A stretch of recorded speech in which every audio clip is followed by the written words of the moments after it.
Break के बाद आपका खैर मकदम है। दिल्ली में उर्दू टीचरों की बहाली के दौरान उर्दू की ज़बूहाली का पता चलता है। DSSB के जरिए उर्दू टीचरों की मुस्तकिल बहाली के दौरान सिर्फ 177 उम्मीदवार ही कामयाब हो सके। 917 असामियां खाली थीं, जिसमें सिर्फ 177 कामयाब हो सके। मर्दों के जुमरे में 346 सीटों के लिए 835 उम्मीदवार इम्तिहान में बैठे, लेकिन सिर्फ 120 कामयाब हो सके, जबकि खवातीन के जुमरे में 571 असामियों के 687 उम्मीदवार इम्तिहान में शामिल हुए, जिसमें सिर्फ 57 ही कामयाब हो सके।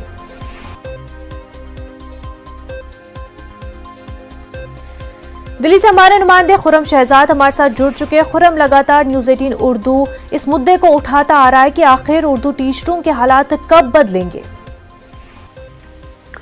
बिल्कुल, देखिए, जिस तरीके से ये मामला सामने आया है ये बहुत ही तशवीशनाक है, क्योंकि शुरू में जिस तरह से तफसीलात सामने आई थी उसमें ये था कि 2000 से ज्यादा उम्मीदवारों ने रजिस्ट्रेशन कराया था जो इस इम्तिहान में शामिल होना चाहते थे, लेकिन सिर्फ 1200-1300 के करीब उम्मीदवार ही शामिल हुए और उसमें भी सिर्फ 977 वैकेंसियां हैं, उस पर 177 उम्मीदवार ही कामयाब हुए हैं। जाहिर सी बात है, अभी टेट और दूसरे जो कागजात की छानबीन होगी उससे ही बहुत कम उम्मीदवार ज्वाइन कर पाएंगे।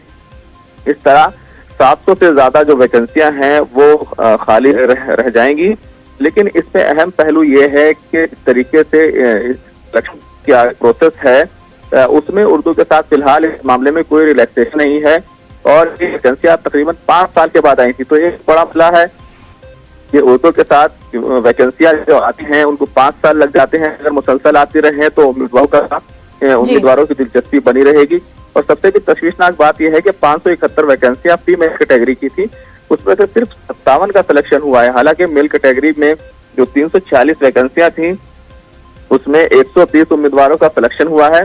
तो कुल मिलाकर ये तशवीशनाक सूरत हाल है। अब ये मुतालबा किया जा रहा है कि जिस तरीके से 2 पेपर होते हैं, एक पेपर होता है जनरल स्टडीज का जिसमें जो जनरल कैटेगरी के उम्मीदवार होते हैं उनको 40 नंबर लाने होते हैं और ओबीसी को 35, और जबकि जो SC और रिजर्व कैटेगरी के उम्मीदवार हैं उनके लिए 30 नंबर उनको लाने होते हैं। और उसके बाद फिर मेन पेपर होता है जो सब्जेक्ट का पेपर होता है।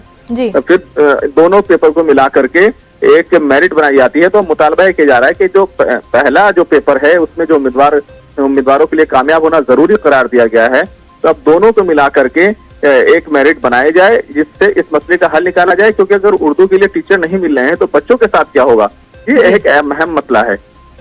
बिल्कुल, टीचरों के साथ साथ यहाँ पर बच्चों के मुस्तकबिल की भी बात आती है। खुरम, बेहद शुक्रिया आपका।